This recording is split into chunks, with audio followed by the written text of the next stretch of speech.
Hi friends, welcome to Sathya's life style channel. இன்றைக்கி நம்ம பார்க்க போகிற ரெசிபி வந்து ஒரு கத்திரிக்காய் ஊறுகாய் தான் நம்ம இன்றைக்கி பார்க்க போகிறோம். நல்ல டேஸ்ட்டு சூப்பராக இருக்கும். இது வந்து எல்லாத்துக்குமே சைட் டிஷ்ஷாக வச்சுக்கலாம். ஊறுகான்னு இல்லாமல் சப்பாத்தி, தோசை, இட்லி, ஃப்ரைட் ரைஸு, பிரியாணி, நல்லா ரைஸில் மிக்ஸ் பண்ணி சாப்பிட்றதுக்கும் இது டேஸ்ட் நல்லாயிருக்கும். ரொம்ப ஈஸியாகவும் ப்ரிப்பேர் பண்ணிடலாம். ஒரு 15 மினிட்ஸில் இதை நம்ம ரெடி பண்ணி உள்ளார வச்சிட்டோன்னா இது நல்லாவே 10 days இது வந்து நம்ம வச்சு சாப்பிட்லாம். டேஸ்ட்டு நல்லாயிருக்கும். ஒரு மாதம் வரைக்கும் கூட வச்சுக்கலாம். இது கெட்டுலாம் போகாது. வெளியில் வச்சுன்னா 10 days கூட நீங்கள் இதை வச்சு சாப்பிட்லாம். இது எப்படி பண்ணலான்றதை பார்க்கலாம். 1/4 கப்பு போல் நிலக்கடலை எடுத்துக்கலாம். இது வந்து பச்சை நிலக்கடலை, அதனால் நல்லாவே வறுத்து எடுத்துக்கலாம். இந்த வேர்க்கடலை நான் ஒரு 10 minutes போல் நல்லாவே வறுத்துட்டேன். நீங்கள் வறுத்த வேர்க்கடலை இருந்தாலும் சேர்த்துக்கலாம். 1 டீஸ்பூன் போல் வெள்ளை எள்ளு சேர்த்துக்கிறேன். வெள்ளை எள்ளோ இல்லை கருப்பு எள்ளோ எது வேணாலும் சேர்த்துக்கலாம். எள்ளு நல்லா வெடித்து வரணும். 3/4 டீஸ்பூன் போல் சீரகம் சேர்த்துக்கிறேன். ஒரு 3/4 டீஸ்பூன் போல் மிளகு சேர்த்துக்கிறேன். இது எல்லாத்தையுமே சேர்த்து நல்லா வறுத்து எடுத்துக்கலாம்.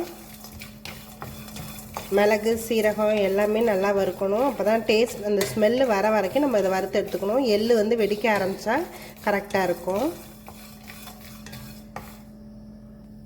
எள்ளு நல்லா வெடிக்க ஆரம்பிச்சிருச்சு. இதை வந்து நம்ம தனியாக எடுத்து வச்சிடலாம். ஒரு கடாயில் நான் ஒரு 2 குழிக்கரண்டி போல் எண்ணெய் எடுத்துக்கிறேன். இதுக்கு கொஞ்சம் எண்ணெய் கூடவே வச்சுக்கலாம், அப்போ தான் டேஸ்ட் நல்லாயிருக்கும். எண்ணெய் நல்லா ஹீட் ஆகிடுச்சு. கடுகு சேர்த்துக்கலாம். கொஞ்சமாக கருவேப்பிலை சேர்த்துக்கிறேன். கத்திரிக்காய் இந்த மாதிரி பீசஸாக கட் பண்ணி வச்சுருக்கேன், அதை வந்து இப்போ இதில் ஆட் பண்ணிக்கிறேன். இது கத்திரிக்காயை நல்லா எண்ணெயில் வதக்கிக்கலாம். நல்லா இந்த எண்ணெயிலே கொஞ்சம் வேகணும். ஒரு 3/4 பதம் வந்து இதிலே வேகணும். அந்த அளவுக்கு இதில் வதக்கிக்கலாம். கத்திரிக்காய் நல்லாவே ஒரு 5 மினிட்ஸ்க்கு மேலே நல்லா வதக்கியாச்சு. ஒரு ஹாஃப்க்கு மேலே நல்லாவே வெந்துருச்சு. இப்போ வந்து மிளகாத்தூள் சேர்த்துக்கலாம். நம்ம ஆல்ரெடி வந்து மிளகும் சேர்த்துருக்கோம், ஸோ காரம் தகுந்தாப்படி சேர்த்துக்கலாம். நம்ம இந்த மிளகாத்தூளை லைட்டாக எண்ணெயில் ஒரு வதக்கிக்கலாம். இது நல்லா வதக்கியாச்சு. இப்போ நம்ம அரைச்சி வச்சுருந்தோம் இல்லையா, அந்த மசாலாவை இதில் சேர்த்துக்கலாம். இந்த அரைச்ச மசாலாவையும் ஒரு பரட்டிக்கலாம். ஒரு நெல்லிக்காய் அளவுக்கு புளியை நான் கரைச்சி எடுத்து வச்சுருக்கேன், அதை வந்து இப்போ இதில் ஆட் பண்ணிக்கிறேன்.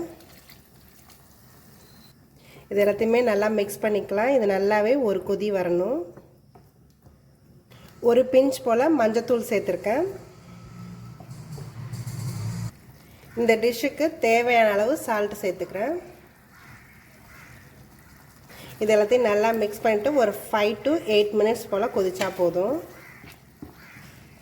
இது நல்லா கொதித்து நல்லா திக்காகவும் ஆகிடுச்சு. இந்த கத்திரிக்காய் மசாலா இப்போ ரெடி ஆகிடுச்சு. நம்ம தனியாக எடுத்து வச்சிடலாம். இந்த கத்திரிக்காய் மசாலா ரெடி ஆகிடுச்சு. இது வந்து நல்லா சுட சுட சாதத்தில் மிக்ஸ் பண்ணி சாப்பிட்லாம். சப்பாத்திக்கு தொட்டுக்கலாம். இட்லி, தோசை, ஆப்பம் எல்லாத்துக்குமே இது நல்ல சைடிஷாக இருக்கும். பிரியாணிக்கும் இதை தொட்டு சாப்பிட்லாம். நம்ம இல்லை ஃப்ரைட் ரைஸ் பண்ணுறோன்னா அதுக்கு கூட இதை நம்ம சைடிஷாக வச்சுக்கலாம். இது நீங்களும் உங்கள் வீட்டில் ட்ரை பண்ணி பாருங்கள். என்னோடய வீடியோஸ் எல்லாத்தையும் பாருங்கள். மறக்காமல் எங்கள் சேனலை சப்ஸ்கிரைப் பண்ணுங்கள். தேங்க்யூ ஃபார் வாட்சிங்.